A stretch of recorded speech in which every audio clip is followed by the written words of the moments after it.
Hello guys, dito guys gagamitin natin si Carmela. Isa sa mga hindi meta pero malakas pa rin kahit papano. Basta hindi lang makounter ng mga kalaban.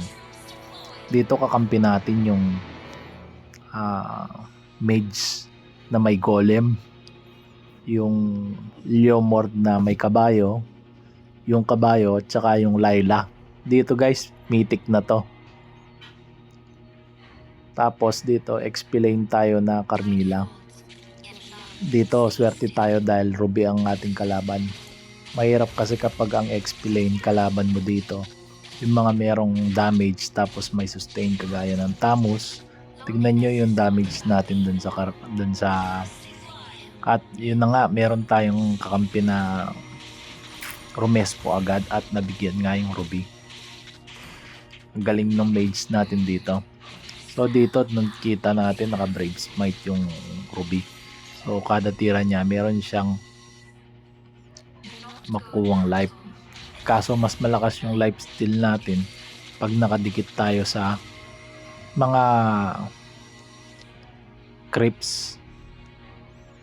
Tapos dito guys, try nating mag cut lane. Dito guys, swerte tayo kasi dinadalawan na tayo ng mga tank ng kalaban kahit Ruby pa yung katapat natin. Tapos dito yung Leomord na tatlo laban sa dalawa, lugi tayo dyan kaya out tayo. Dito guys, di ko puputulin yung video kahit yung mali at saka yung mga tamang mga decision natin ilalagay natin. O sa punto na to ay clear wave lang tayo kasi hindi tayo pwedeng may pagsabayan dahil meron turtle. Tapos may cushion dito. Sinubukan niya akong i-burst kaso wala pa siyang damage na ganun katindi.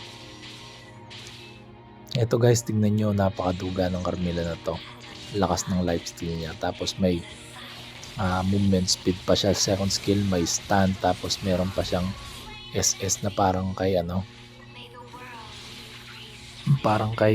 Estes.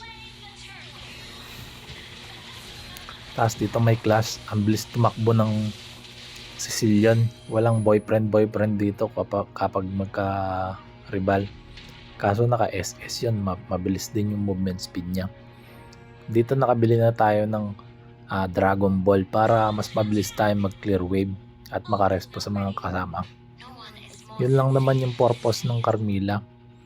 Makapag-soak ng damage, makapag-deal ng CC sa makalaban. Dito guys, lamang tayo ng 1 level kay Ruby. Hindi niya napapansin na sinasayang niya yung oras niya sa akin dahil tatakbuhan lang natin yan kapag nagkataon at alam natin na nandyan yung kakampi natin na mage. Dito hindi na natin na pinilit na pasukan yan dahil naawa na ako tapos sugurin natin tapos hindi natin namalayan nandun pala siya. Hindi tumatama yung mga skill ng ating mage kaya nahihirapan siyang patayin yung kalaban. Tignan nyo kung gaano kabilis mag clear wave yung ating Carmilla. Lugi pa rin tayo sa Ruby pero ang kailangan lang natin gawin mag front line para sa mga objective, cut lane. Mga kakampi na natin yung kailangan mag damage dyan. Dito talagang maswerte tayo kasi dinadalawan na tayo ng Belerik. XP lane yung sinasama niya imbis na yung MM nila para mabigyan yung Layla.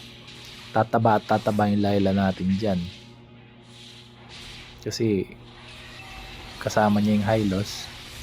Dito iniwanan na ng sayang nakapag out pa yung Gusion doon. Tapos dito chine-check natin yung mga bush para kung sakasakaling may umagaw mga gameplay kagaya ng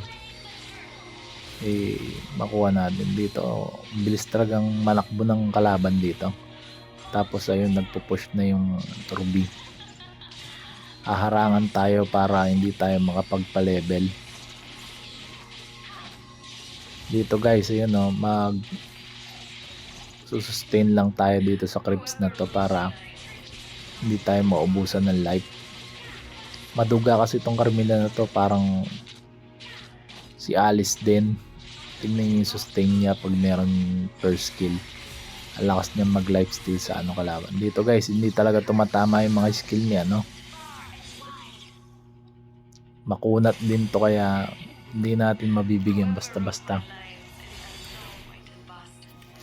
Swerte ako kasi pumunta dito yung mages namin.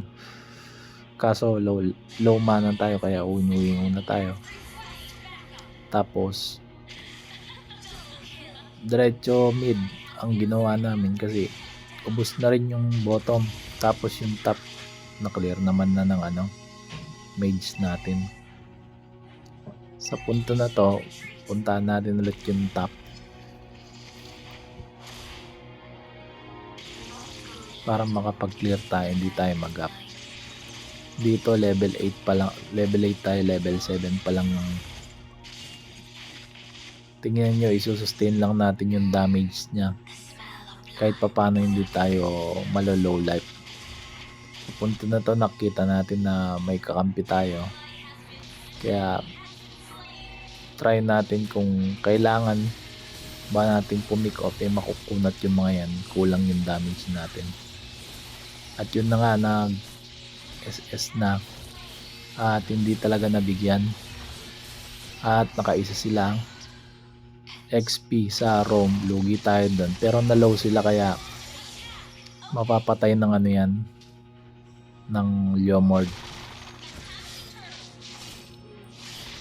Presence of mind lang, tsaka yung ano, yung titignan nyo kung may susuporta sa backup ninyo.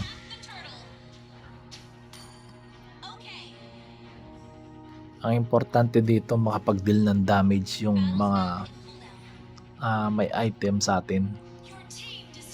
Basta frontline tayo. Dito i-clear ko muna yung wave dito dahil masyado ng malalim yung mga wave. Tapos pasok tayo doon, makapagbigay tayo ng ano, at namatay yung kakampi natin si Hylos. Merong ano dito, tingnan nyo kung gaano kasakit yung sustain nya, Carmilla. Yun, mabibigyan tayo dito mga bro. Sa time na to, talagang hindi na tumatama yung mga skill ng mga kakampi natin, at nagkulang pa rin ng damage kahit magkamali tayo doon. Yun, na binabasag na ng Ruby yung mga lane sa taas, kaya pupunta na natin yun.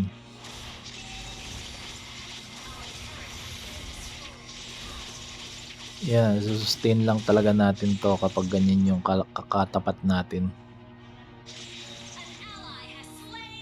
dahil kulang sa damage tong Ruby. Sustain din yung kulang sa attack speed yung Ruby, kaya nakakatapat-tapat tayo. Dito sadya lang natin clear wave lang talaga. Titignan natin yung map kung magkakaroon tayo ng damage na kakampi. Dito dalawa laban sa isa, malapit yung Leomord, kaya binate ko na sila. Meron pa akong vengeance, taas na low na yan, kayang-kaya ng ubusin ng Leomord yan. Ubus yan, ubus kay Leomord yan. Yung level gap na sila, 12 versus 10 lang. Dito ma-outplay pa ni Leomord to eh, kaso low life na siya. Tingnan natin kung ma-outplay niya. Magaling talaga yung kakampi natin. Tingnan na, napatay pa niya sa ilalim pa ng tore.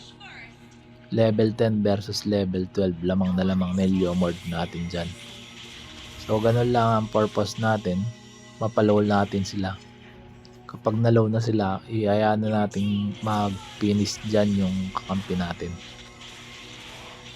Dito guys, minumukbang na yung mga nasa kampi natin sa baba. Wala na tayong magagawa dyan dahil laylay lang yun.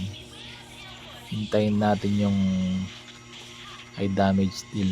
Kaso dito hindi ko napansin yung map awareness ko. Kala ko kaya kong bigyan yung ano. Kaso minukbang tayo ng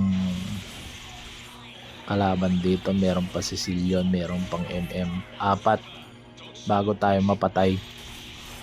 Ganun kakunat yung kampi natin, tinatawanan pa tayo dito. Pero nakapag-push yung mage natin sa taas, yan yung importante. Kaso napatay din siya. Tore, kapalit ang buhay. Nakakabawi na sila dito. Medyo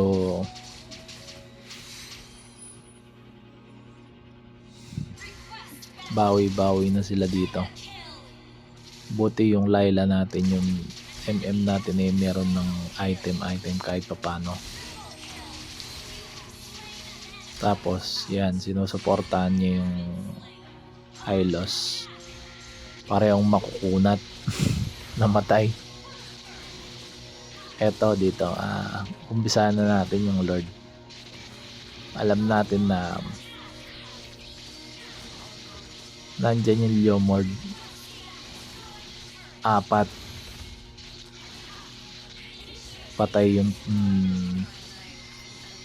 kalaban 5. Tingnan nyo kung gaano kaduga tong Carmilla na to kapag nag lifesteal sa mga creeps. Ayan na, kaya na niyang soloin yung palife lang muna tayo. Ang gamit kasi natin dito, meron tayong Dragon Ball, meron tayong belt, Thunder Belt para may damage kahit papano. Pero nasa inyo pa rin yun kung anong item ang gagamitin nyo. Napakalakas ng Layla talaga kapag naka late game. Ayan, kunat ng Hylos. Wala kasing mga attack speed yung mga kalaban, sustain talaga. Dito alam ko merong susuporta dito na Layla. Tapos mumukbangin sana siya ng Gusion. Kaso alam ko darating siya, kaya i-burst siya, kaya inintay ko. Kitang kita dun sa map na ano. Tapos para hindi makapag clear wave, unahin yung i-zone yung mga mabilis mag clear wave sa kanila, yung mga MM, mage. Dito i-zone mo lang talaga yung kalaban para makapag clear wave yung para makapag push ng